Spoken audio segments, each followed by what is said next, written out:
पाकिस्तान की नापाक करतूतों से पूरी दुनिया खासकर उसके सभी पड़ोसी परेशान है। पाकिस्तान की फितरत कुछ ऐसी है कि उसे किसी भी देश की तरक्की और अमन चैन रास नहीं आता। साथ ही वह किसी भी देश का दोस्त नहीं है। ऐसा ही कुछ इन दिनों पाकिस्तान और चीन के रिश्तों में देखा जा रहा है। पाकिस्तान और अफगानिस्तान के बीच टेंशन अपने चरम पर है।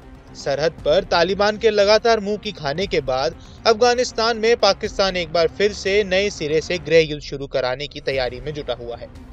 पाकिस्तानी खुफिया एजेंसी आईएसआई इसके लिए तजाकिस्तान और ईरान पर डोरे डाल रही है।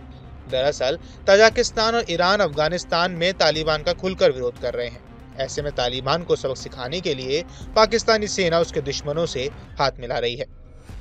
इसके लिए पाकिस्तान तजाकिस्तान में मौजूद तालिबान विरोधी समूह खासकर national resident front of Afghanistan, जिसकी अगुवाई अहमद मसूद कर रहे हैं, उनको अपने पक्ष में करने में जुटा हुआ है।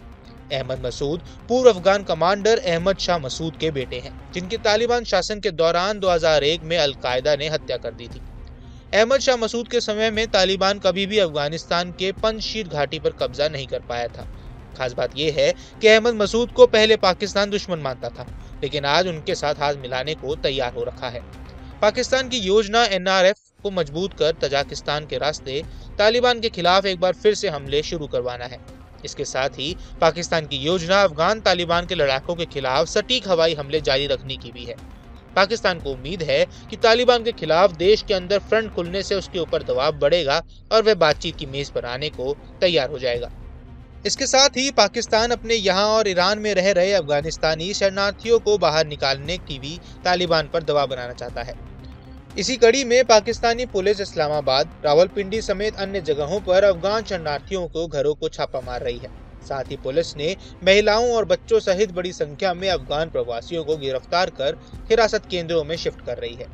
इतना ही नहीं, पाकिस्तानी पुलिस ऐसे अफगान नागरिकों को भी गिरफ्तार कर रहा है जिनके पास पाकिस्तान में वीजा और कानून निवास के दस्तावेज है। साथ ही पाकिस्तानी पुलिस बड़ी संख्या में शरणार्थियों को गिरफ्तार कर अफगानिस्तान भी भेज रही है। पाकिस्तान की इन हरकतों से तालिबान नाराज है। तालिबान के सेना प्रमुख फसीउद्दीन फितरत ने इस सिलसिले में पाकिस्तान और ईरान को अंजाम भुगतने की भी चेतावनी दी है। फसीउद्दीन फितरत ने कहा है कि अफगान शरणार्थियों को जबरन निकालने और उन पर अत्याचार तत्काल बंद किए जाएं। वहीं आपको बता दें कि अफगानिस्तान में 3 साल पहले 15 अगस्त 2021 को तालिबान ने राजधानी काबुल पर कब्जा कर लिया था। इसी के साथ देश में तालिबान शासन की 20 साल बाद वापसी हुई थी। अफगानिस्तान में तालिबान की इस वापसी की एक बड़ी वजह पाकिस्तान रहा, जिसने इस्लामी चरमपंथी संगठनों को अलग अलग मौकों पर समर्थन देने के साथ साथ उनके सरगनाओं को अपने देश में पनाह देने का काम किया। पिछले करीब 1 दशक से अमेरिका से बिगड़ते रिश्ते और आतंकवाद के मुद्दे पर घिरने के बाद पाकिस्तान ने अफगानिस्तान में ऐसी सरकार की स्थापना की कोशिश की जो उनके हितों को नुकसान नहीं पहुंचाएगा। इसमें वह काफी हद तक सफल भी हुआ, लेकिन बाद में दोनों के बीच रिश्ते बिगड़ते चले गए। पाकिस्तान और अफगानिस्तान के बीच पिछले कुछ समय से धधक रही आग धीरे धीरे अब विकराल रूप लेती जा रही है। सीमा रेखा डूरन लाइन पर पाकिस्तान और अफगानिस्तान के सैनिक आमने सामने हैं और दोनों के बीच जंग जैसे हालात हैं। दोनों लगातार एक दूसरे पर हमले भी कर रहे हैं। पाकिस्तानी सेना ने हवाई हमले में करीब 50 लोगों के मारे जाने के बाद तालिबानी सेना भी पाकिस्तान सेना के करीब 20 जवानों को बड़ा हमला करके मारने का दावा कर रही है। यही नहीं, टीटीपी के आतंकियों ने भी पाकिस्तानी सेना की कई चौकियों पर कब्जा कर लिया है। इससे दुनिया भर में पाकिस्तानी सेना की जम के किरकिरी हुई है। दरअसल तालिबानियों का कहना है कि वे अंग्रेजों की खींची हुई सीमा रेखा डूरन लाइन को नहीं मानते हैं। इसके जवाब पाकिस्तानी अफगानिस्तान का सिर कहे जाने वाले वखान कॉरिडोर पर कब्जा करना चाहते हैं। पाकिस्तान का कहना है कि अगर तालिबान डूरन लाइन को नहीं मानता तो वह भी वखान कॉरिडोर को अफगानिस्तान पर कब्जा स्वीकार नहीं करने वाले हैं।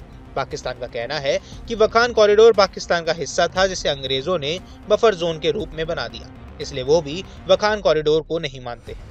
अफगानिस्तान का वखान कॉरिडोर एक तरह से उसका चिकन नेक है, जो उसे चीन से सीधे जोड़ता है। चीन और अफगानिस्तान के बीच यहाँ से सीधा रास्ता बन रहा है और इसे पाकिस्तान की जरूरत होगी। बाकी इस पूरे मुद्दे पर आपकी क्या राय है, हमें कमेंट बॉक्स पर जरूर बताएं। देश दुनिया की तमाम खबरों के लिए न्यूज स्टेट के चैनल को सब्सक्राइब करना न भूलें।